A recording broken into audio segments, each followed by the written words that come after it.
Welcome to my channel allrounder SVL. ఈరోజు recipe ఏంటంటే రేషన్లో ఇచ్చిన గోధుమ పిండితో దానిలో నేను రాగి పిండిని కలిపి ఎంతో మృదువుగా ఉండే చపాతీలని తయారు చేస్తున్నాను. ఈ చపాతీలు ఎంతో సాఫ్ట్గా ఉంటాయి. అయితే నేను పక్కన చూపించిన ఫోటో ఉంది కదండి, అది మనకి రేషన్లో ఇచ్చిన గోధుమ పిండి ప్యాకెట్ అండి. అయితే నేను ఆ గోధుమ పిండి 2 కప్పులు తీసుకున్నాను. అలాగే 1 కప్పు రాగి పిండిని తీసుకొని బాగా కలుపుకున్నాను. ఈ చపాతీలు పిల్లలు ఎంతో ఇష్టంగా తింటారండి. అయితే ఈ చపాతీ పిండిని స్నాక్గా అయినా తినచ్చు, టిఫిన్ కింద అయినా తినచ్చు, నైట్ డిన్నర్ కింద అయినా తినచ్చు. ఈ చపాతీలు తినడం వల్ల మనకి ఎంతో ఆరోగ్యంగా ఉంటుంది. అయితే ఈ మిశ్రమంలో తగినంత ఉప్పు వేసుకొని బాగా కలుపుకోవాలి. ఉప్పు వేసిన తర్వాత బాగా కలిపి ఈ మిశ్రమాన్ని తగినంత వాటర్తో కలుపుతూ ఉండాలి. నేను ఈ వీడియోలో చూపిస్తున్న విధంగా వాటర్ని తగినంత విధంగా కలుపుతూ ఉండాలి. మనం పిండిని ఎప్పుడు కూడా వాటర్ కొంచెం కొంచెం పోస్తూ కలుపుతూ ఉండాలి. లేదంటే ఎక్కువ వాటర్ పోస్తే మనకి పిండి లూజ్గా అయిపోయి చపాతీలు అనేవి సరిగ్గా రావు.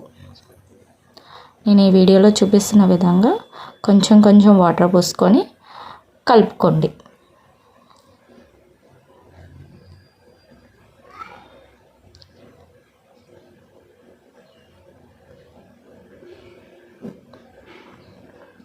ఈ కలిపిన మిశ్రమాన్ని బాగా మెత్తగా దూదిలాగా కలుపుకోవాలి. దగ్గరగా మనకి ఈ పిండినంతా ఒక దగ్గరగా తీసుకొని కలపాలి. అయితే దీనిలో 1 టేబుల్ స్పూన్ ఆయిల్ని యాడ్ చేసుకోవాలి. ఈ టేబుల్ స్పూన్ ఆయిల్ వేయడం వల్ల పిండి అనేది ఆరకుండా ఉంటుంది. మనకి చపాతీలు అనేవి కొంచెం మెత్తగా వస్తాయి. నేను ఈ వీడియోలో చూపిస్తున్న విధంగా ఈ పిండిని కలుపుకోవాలి.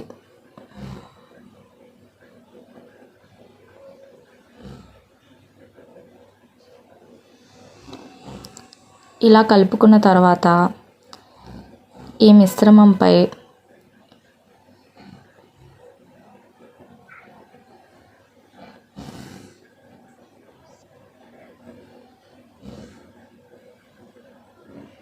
ఈ వీడియోలో చూపిస్తున్న విధంగా ఈ విధంగా గట్టిగా ఈ పిండిని కలుపుకోవాలి.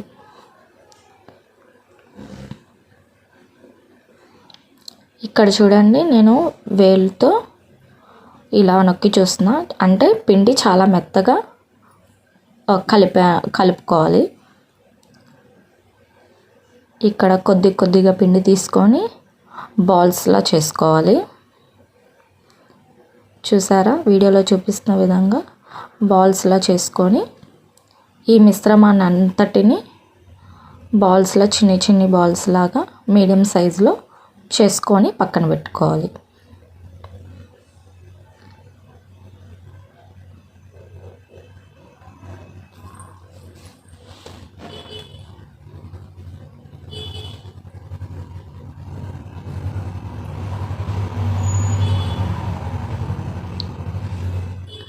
ఇక్కడ చూడండి, నేను బాల్స్లా చేసి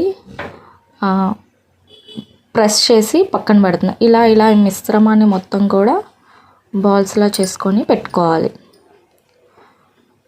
ఇప్పుడు నా దగ్గర ఉన్న చపాతీ ప్లేట్ లేదండి, నా దగ్గర ప్లేట్ ఉంది, మా ఇంట్లో వాడే ప్లేట్. ఆ ప్లేట్తోనే నేను ఈ చపాతీలని తయారు చేస్తున్నాను. ఇక్కడ ముందు ప్లేట్ మీద కొంచెం పౌడర్ వేసి చపాతీకి కూడా కొంచెం పౌడర్ అద్దాలి. తర్వాత ఉండలుగా చేసిన ఈ చపాతీ మిశ్రమాన్ని తీసుకొని రౌండ్ షేప్ వచ్చేటట్టు చపాతీలని అద్దుకోవాలి. అవసరమైతే పైన కొంచెం కొంచెం పౌడర్ వేసుకొని చపాతీలని చేసుకోవాలి. పౌడర్ అద్దకపోతే చపాతీలు అనేవి ప్లేట్కి అంటుకొని సరిగ్గా రావు. నేను ఈ వీడియోలో చూపిస్తున్న విధానంగా ఈ చపాతీలని చేసుకోవాలి. ఇలా అన్ని చపాతీలని కూడా రౌండ్గా వచ్చేటట్టు చేసుకోవాలి.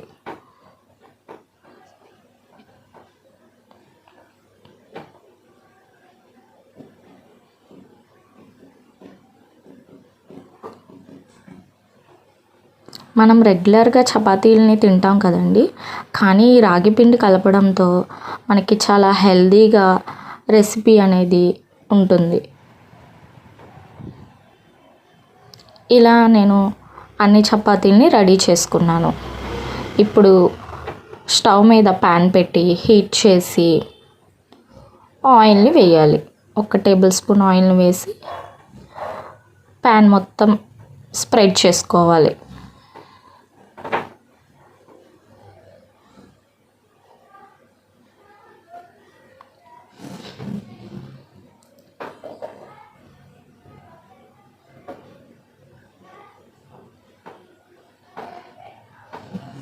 నేను ఇక్కడ ఒక చపాతీని వేసి మీకు చూపిస్తున్నాను ఎలా కాల్చాలి అనేది.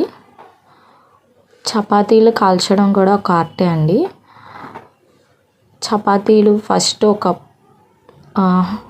హై ఫ్లేమ్లో పెట్టి 2 వైపులా కాల్చిన తర్వాత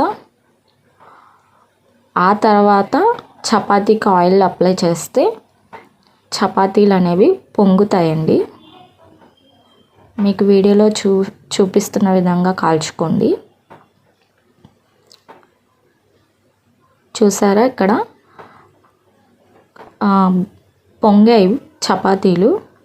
మనకి ఇక్కడ రేషన్ బియ్యంతో చేసాం కాబట్టి మీకు ఒక డౌట్ రావచ్చు, ఇక్కడ చపాతీలు సరిగ్గా రావు అని చెప్పి. అలా ఏం లేదండి, చాలా మృదువుగా వచ్చే చపాతీలు. ఇలా నేను అన్ని చపాతీలు చేసుకున్నా. చూసారా, నేను ఫోల్డ్ చేస్తున్నా కూడా ఎంత మెత్తగా ఉన్నాయో ఈ వీడియో చూస్తేనే మీకు అర్థమవుతుంది. మీకు ఒకసారి ఇవి చీల్చి కూడా చూపిస్తాను. చూసారా రాగి గోధుమ పిండి చపాతీ ఎలా ఉందో? మీరు కూడా మీ ఇంట్లో ట్రై చేసి ఎలా ఉందో కమెంట్ చేయండి. Thank you.